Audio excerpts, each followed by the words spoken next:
आजच्या व्हिडिओमध्ये आपण बरगदा बनवणार आहोत।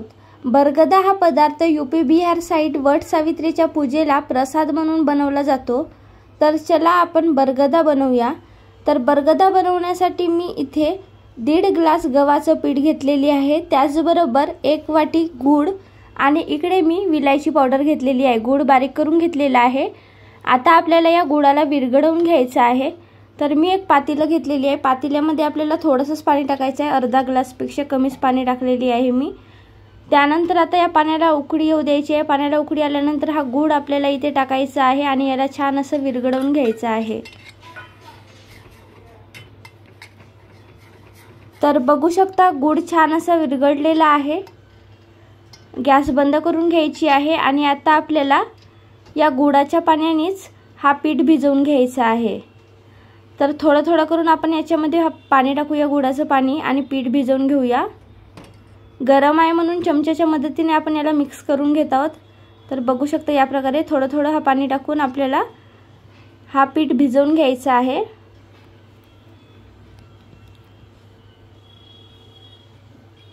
छान मिक्स करून घ्यायचं आहे। आता आपण याच्यामध्ये थोडं आणखीन टाकून घेऊया पाणी। आता थोडं विलायची पावडर पण टाकून घेऊया। 5 ते 6 विलायचीची विलायची पावडर घेतलेली होती मी इथे। आता याला छान असं मिक्स करून घ्यायचं आहे आणि त्यानंतर आता आपल्याला इथे तूप किंवा तेल टाकायचं आहे। तेल गरम करून टाकायचं आहे थोडं, मी इथे गरम करून तेल टाकलेली आहे, किंवा तुमच्याकडे जर तूप असेल तर तुम्ही तूप पण टाकू शकता। छान असं मिक्स करून घ्यायचं आहे। थंड झाल्यानंतर हाताने मिक्स करून याचा एक डो तयार करून घ्यायचा आहे। लागलं आपल्याला पाणी इथे टाकायचं आहे आणि आपण ज्या प्रकारे पोळ्या बनवण्यासाठी डो तयार करतो त्याच प्रकारे आपल्याला डो तयार करून घ्यायचं आहे, म्हणजे हा पीठ भिजवून घ्यायचं आहे। काही वेळानंतर बघू शकता आपण या पिठाचा एक डो तयार करून घेतलेला आहे। आता आपल्याला याचे छोटे छोटे गोळे तयार करून घ्यायचे आहेत।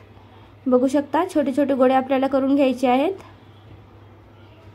गोळ्यांचा आकार लहान मोठा तुम्ही करू शकता। तर मी बघू शकता या आकाराचे गोळे तयार करून घेतलेली आहे। आता याच प्रकारे आपण या सर्व पिठाचे गोळे तयार करून घेऊया।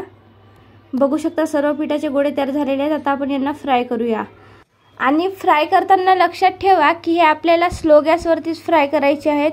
अजिबात फुल गॅस करायची नाही आहे, स्लो गॅसवरतीच आपल्याला फ्राय करून घ्यायचे आहेत। कारण जर गॅस फुल केला तर हे बाहेरून जळणार आणि आतमधून शिजणार नाही, म्हणून स्लो गॅसवरतीच फ्राय करून घ्यायचे आहेत, म्हणजे बाहेरून छान असे क्रिस्पी आणि आतमधून पण छान असे सॉफ्ट होणार। तर बघू शकता या प्रकारे आपल्याला स्लो गॅसवरती हे छान असे फ्राय करून घ्यायचे आहेत। कढईमध्ये जेवढे ॲडजस्ट झाले तेवढे आपण इथे गोळे टाकलेले आहेत आणि बघा यांचा कलर चेंज व्हायला लागलेला आहे, छान हे फ्राय होत आहेत। काही वेळानंतर बघू शकता यांचा कलर चेंज झालेला आहे। बघू शकता छान असे फ्राय झालेले आहेत। अलटून पलटून यांना फ्राय करून घ्यायचं आहे आणि बघू शकता आणखीन आता आपण यांना काही वेळ फ्राय होऊ देऊया, आणखी 3-4 मिनिटं फ्राय होऊ देऊया। बघू शकता 3-4 मिनिटांनंतर बघू शकता हे परफेक्ट फ्राय झालेले आहेत। कलर बघा, असा कलर होईपर्यंत आपल्याला हे स्लो गॅसवरती फ्राय करून घ्यायचे आहेत। आता आपण यांना काढून घेऊया आणि तयार झालेले आहेत हे बरगदा। बरगदा हा यूपी बिहार साइडचा पारंपरिक पदार्थ आहे आणि वटसावित्रीच्या पूजेला प्रत्येक घरोघरी प्रसाद म्हणून बनवला जातो आणि विशेष महत्त्व आहे या पदार्थाला।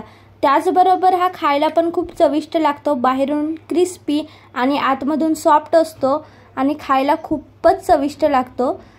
तर तुम्ही पण या वटसावित्री पूजेला हा बरगदा प्रसाद म्हणून नक्की बनवा आणि बघा किती छान असा आतमधून सॉफ्ट आणि बाहेरून क्रिस्पी झालेला आहे।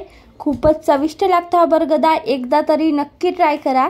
आणि जर हा व्हिडिओ तुम्हाला आवडला असेल तर व्हिडिओला लाईक, शेअर, कमेंट आणि चॅनलला सबस्क्राईब करायला विसरू नका। धन्यवाद।